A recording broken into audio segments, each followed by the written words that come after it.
Hello everyone. तो कैसे हैं आप सभी का स्वागत है बीपीएससी बिहार शिक्षक भर्ती परीक्षा के एक और नए वीडियो में। और दोस्तों, जैसा कि कल आप सभी को यानी कि 2 नवंबर को आप सभी को नियुक्ति पत्र दे दिया गया है, तो क्या इस नियुक्ति पत्र के बाद जो है आपका पेमेंट जो है वह कब से होने वाला है, ये हम लोग बात करेंगे। साथ ही साथ जो है आपका स्कूल आवंटन की प्रक्रिया जो है वह कैसे होगी ट्रेनिंग के बाद, ठीक है। और जिनका ट्रेनिंग, क्योंकि सभी का तो ट्रेनिंग इसमें दिया नहीं है, तो जिनका ट्रेनिंग नहीं हो रहा है तो वो लोग अभी कहाँ जाएंगे, वो किस जगह टैग होंगे, किस विद्यालय से टैग होंगे, इन सारी मुद्दों पर हम लोग बात करने वाले हैं। तो चलिए शुरू करते हैं वीडियो को। वीडियो अगर अच्छा लगे तो वीडियो को लाइक ज़रूर कीजिएगा।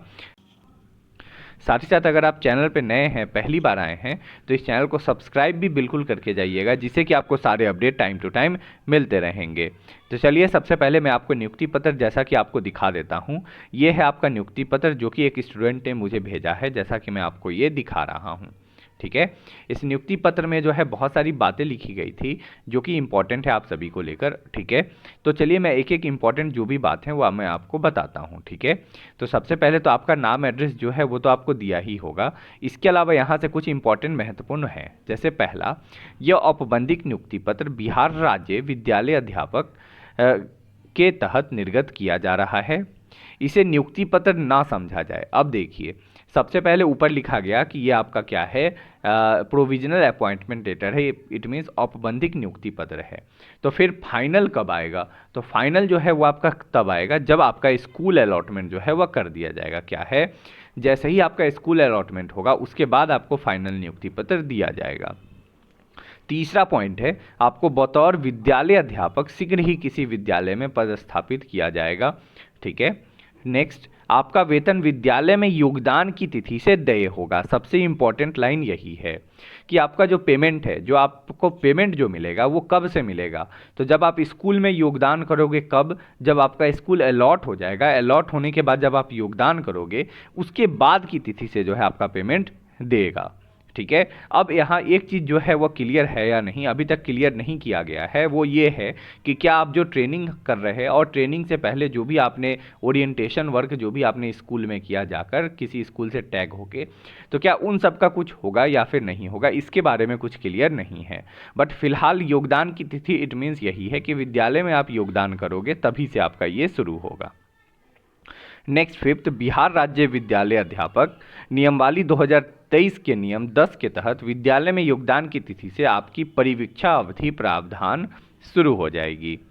नेक्स्ट, सिक्स है, आपको यह भी स्पष्ट किया जाता है कि आपके द्वारा दिए गए कागजात के जांच के पश्चात अथवा परिवीक्षा अवधि समाप्त होने के पश्चात अथवा सेवा संपुष्टि के पश्चात कार्यहित में आपको कभी भी स्थानांतरित कर किसी अन्य विद्यालय में पदस्थापित किया जा सकता है अथवा किसी अन्य जिले के विद्यालय में भी पदस्थापित किया जा सकता है। इट मीन्स कि आपका जो भी ट्रेनिंग पीरियड है या जो भी आपका कंप्लीट होने के बाद, ऐसा बिल्कुल है, ये आप 100% मान कर चलो कि आपका जो है कहीं भी क्या है, किसी का कहीं किसी दूसरे ज़िले में भी ट्रांसफ़र किया जा सकता है। कोई ऐसा नहीं है कि आपको जैसे मान लो मुजफ्फरपुर ज़िला मिल गया तो फाइनल नहीं है कि आपको मुजफ्फरपुर ज़िला ही मिलेगा, इसमें चेंज हो सकता है। यह बात आपको 7वें जो पॉइंट है इसमें भी क्लियर लिखी है कि किसी भी समय ज़िले के किसी अन्य विद्यालय या किसी अन्य ज़िले के किसी विद्यालय में पदस्थापित किया जा सकता है। इट मीन्स आपके हाथ में कुछ नहीं है, आप जो है आपका जो है कभी भी ट्रांसफ़र हो सकता है, ठीक है, आपके ट्रेनिंग पीरियड में या फिर विद्यालय आवंटन के पश्चात भी, ठीक है। और 8वें में जो है आपका पहचान कोड जो है वह दिया है। और पहचान कोड का क्या काम है? तो पहचान कोड है यानी कि जो आईडी है, उससे आपको जो भी फ्यूचर में जो भी आपका अकाउंट बनेगा पीएफ अकाउंट से रिलेटेड, चाहे जो भी चीज़ें होंगी वो सारी इसी से रिलेटेड होंगी। तो इसको जो है आप क्या करो कि 2-4 प्रिंट आउट निकाल कर अपने पास रख लो, क्योंकि ये आपको बहुत काम देने वाला है, ठीक है, समझ गए? चलो, तो ये सारी चीज़ें थी जो कि आपके नियुक्ति पत्र में जो है दी गई थी, इंपॉर्टेंट पॉइंट जो कि मैंने आपको बता दी। तो पेमेंट का लेकर जो आपका सवाल था वो बिल्कुल क्लियर हो चुका होगा। कब मिलेगा? तो विद्यालय में योगदान की तिथि के बाद। अब अगर ट्रेनिंग की बात करें तो ट्रेनिंग जो है वो आप सभी को जैसा पता है कि ट्रेनिंग आपका कब से शुरू हो रहा है, तो वो है कल के डेट से, यानी कि 4 से लेकर 18 के बीच जो है ट्रेनिंग चलेगी, ठीक है। 15 दिनों की यह ट्रेनिंग होगी, ओके। और 15 दिनों की सारे जिलों का अलग अलग बांट भी दिया गया है, कितने जिलों का लिस्ट भी आ चुका है कि कहाँ ट्रेनिंग होगी, किस जिले में ट्रेनिंग कराया जाएगा। और ये लिस्ट मैंने जैसे आपको ये दिखा रहा हूँ, ये आपका लिस्ट है। और आप सभी का होप सो कहीं अभी तक जो है वह जो भी आपका ट्रेनिंग कॉलेज होगा वहाँ आपको भेज भी दिया गया होगा।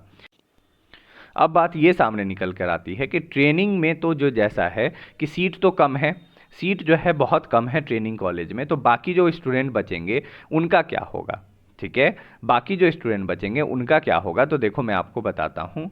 जैसे मान लो 180 सीटें हैं किसी डाइट या फिर पीटीईसी में, ठीक है, और आपके ब्लॉक में कुल 300 स्टूडेंट हैं, तो 180 का तो ट्रेनिंग कंप्लीट हो गया।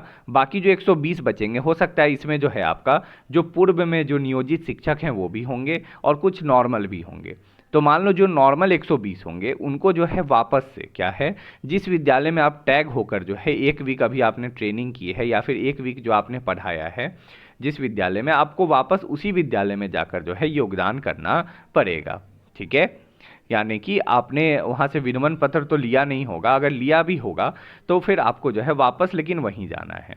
और नहीं तो या तो आप यहाँ जाओगे स्कूल, और नहीं तो दूसरा आप क्या करोगे कि आपको बीआरसी जाना होगा। तो ये आपके डिपेंड करता है बीआरसी पे कि बीआरसी आपको जैसा आदेश देगी उस आदेश के अकॉर्डिंग जो है आपको उसको पालन करना पड़ेगा, ठीक है।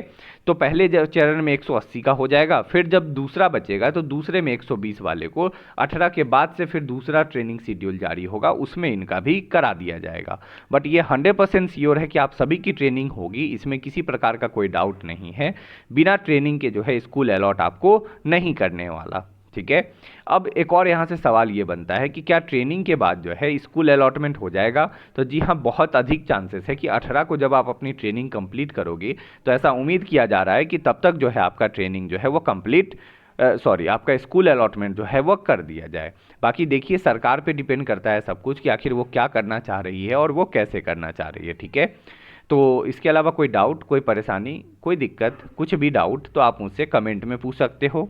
आप मुझे टेलीग्राम पे मैसेज कर सकते हो और अधिक अपडेट के लिए जो है आप टेलीग्राम चैनल को ज्वाइन भी कर सकते हो, ठीक है। बाकी मिलते हैं नेक्स्ट वीडियो में। इस वीडियो को देखने के लिए थैंक यू, धन्यवाद।